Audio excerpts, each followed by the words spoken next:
Right muri Zimbabwe, I think that's why makona kuti tichikomberesisa kuti usubscribe kuti usasiwe nenyaya dzatinenge tichiunza. So kana iri first time yako, don't forget to subscribe to our channel. It's Bomb Show Television. Musha ma latest, musha zvinopisa zvega zvega. Nyaya ndauya nayo ndisandapinda mairi. Ndange nekutenda iwo wasubscribe nhasi neuye akasubscribe kudhara, ndichingoti much salute kwamuri mese masupporters edu.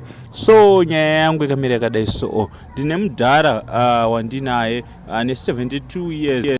Akaroora mwana wake ane 16 years. Mushure mekunge aita mwana kusaidi, Mudhara aita mwana kusaidi hachazive mazita evana wake, but Mudhara imbinga munhu ane mari. So pakuda kutsvaga mumwe mukadzi akabva azotora mwana wake. Paakazoona chitupa nezita mwana anga atone pamuwiri, wakatozongona kuti gatikontinue because mwana hake zvakaitika asiri kuziva. So mwana wanga asiri kuziva nekuti Mudhara anenge aingorova hit and run vachita se vachienda.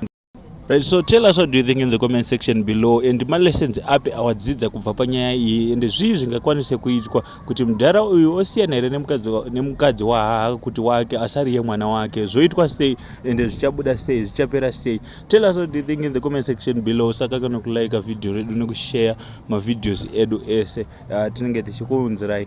Thank you.